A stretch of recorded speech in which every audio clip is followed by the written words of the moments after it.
반갑습니다. 김봉중입니다.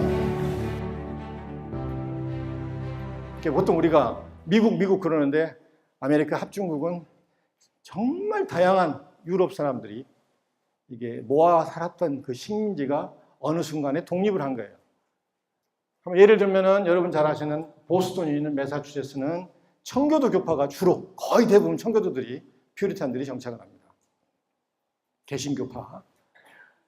또 미국 독립에 대단히 중요한 이게 식민지가 버지니아죠. 여기는 뭐예요? 성공회예요. 처치 오브 잉글랜드. 영국 국교도들이 주로 정착합니다. 초반에. 바로 위에는 더 재미있는 게 메릴랜드는 가톨릭 교도들이 정착을 합니다.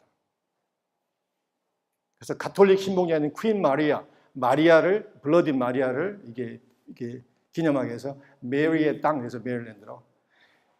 이 펜실베니아는 더 재밌습니다. 이거는 보통 퀘이커 교도들이 정착한 곳입니다. 아주 재밌는 줄. 미국 여행하다 보면 펜실베니아 참 재밌습니다.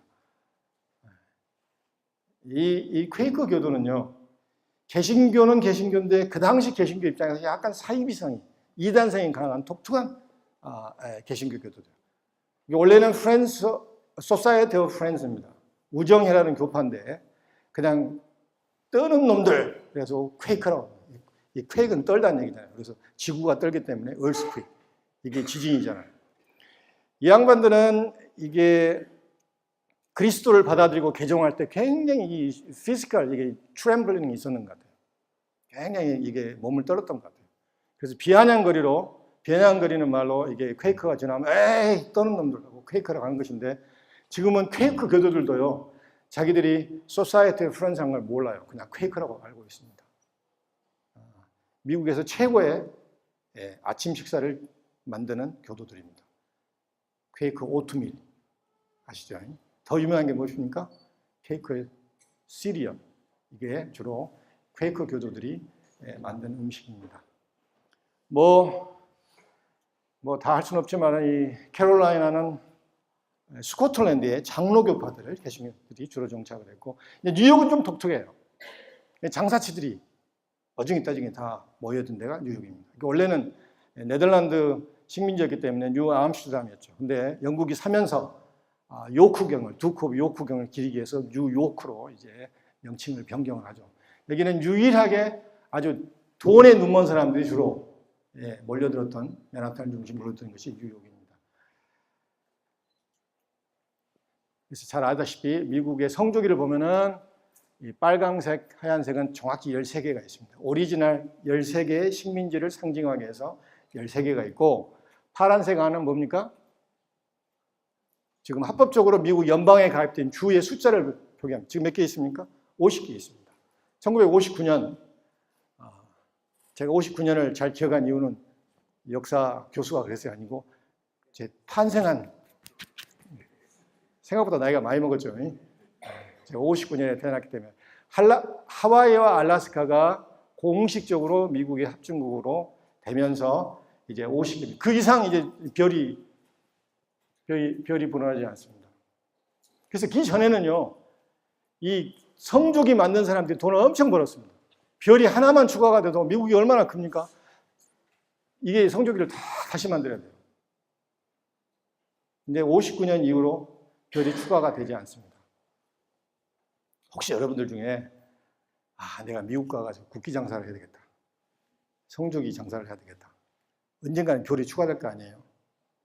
하지 마세요. 망합니다. 내가 볼 때는 추가가 되기가 쉽지가 않을 것 같아요. 이 13개, 사실 우리가 주로 번역하는데 스테이트는 국가가 맞습니다. 이렇게 13개 서로 다른 국가가 하나의 연방체를 만든 게 쉬웠겠습니까? 그 기준이 되는 헌법, 그 쉬웠겠어요? 이제 미국에서 강의하면 미국 대학생들, 그냥 자기 건국의 아버지들이 필라델피아 독립관에 모여가지고 축제 속에서 미국이 자랑하는 헌법을 만들어가지고 이 아름다운 미국이 출발했다고 생각하는데 천만의 만만의 말씀입니다. 쉽지 않은 일이었습니다. 헌법 전문의 시작이 뭡니까? The people of the United States. 아메리카 합중국의 인민인 우리는, 이렇게 시작이 됩니다. 이것부터 난리가 나요. 누가 인민입니까? 당시에 다 선거권이 있는 것은 아니잖아요. 미국이 남성 보통 선거권이 부여된 게 1828년입니다. 세계 최초로 재산, 뭐 교육, 뭐 종교 이런 기준이 없이 남성 보통 선거권이 부여된 게 1828년이에요. 그래서 앤드류 잭슨이 대통령에 당선이 됩니다. 여자들은 어떻게 된가요? 한참 뒤입니다. 20세기. 1920년 역시 세계에서 최초로 영국과 함께 여성 보통 참정권이 부여가 됩니다. 그래서 대부분의 사람들이, 많은 사람들이 참정권이 없는데 이게 인민이 뭐냐. 그래서 많은 사람들은 이게 돈 있고 명예가 있고 좀 힘이 있는 식민지 엘리트들이 인민을 팔아가지고 자기들의 묘한 자기 이해관계를 위한 무슨 연방을 만든가 해서 굉장히 우혹의 눈길을 줬습니다. 그 수가 만만치 않았습니다. 특히 큰 주, 뉴욕 같은데 버지니아는 5대 5였어요. 헌법에 참선한 사람이 5, 보통 연방주의자들. 반대한다는 앤티페더럴리스트, 반대한 사람이 또 50%예요. 만만치 않았습니다. 결국은 이제 미국의 헌법은 위대한 컴프로마이즈, 타협. 우리 교과서에서는 대타협이라고 합니다. 이 대타협으로 이제 타협으로 완성이 된 거예요. 사실 통과가 됩니다. 타협은 크게 이제 두 가지, 많은 타협이 있지만 크게 두 가지가 있어요. 하나는 이제 사실 입법부를 만드는 게 중요하잖아요.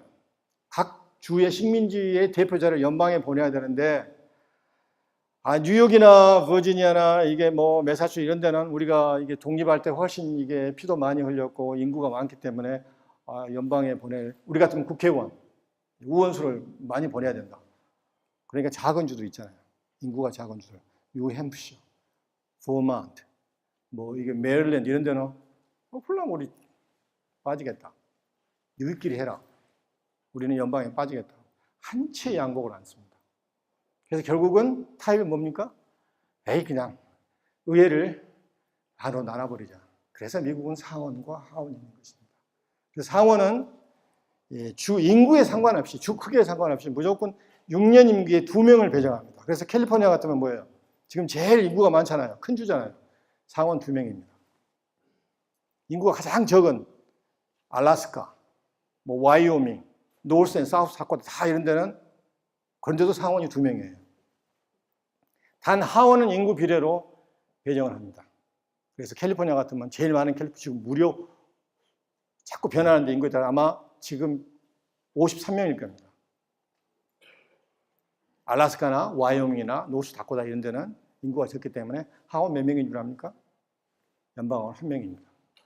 딱 1명이에요. 그래서 상하원을 합친 수가 대통령을 뽑는 선거인단으로 구성이 되는 거예요. 그래서 일렉토럴 칼리지입니다. 그래서 캘리포니아 같으면 무려 55명입니다. 상원 2명, 하원 53명. 다코다 같은 데는 3명, 선거인단이 3명입니다. 상원 2명, 하원 1명이라는 얘기예요. 알래스카, 하와이 다 그렇습니다. 그래서 개표 상황 보면은 그런 데는 아예 신경을 안 씁니다. 전혀 영향을 미치지 못해요.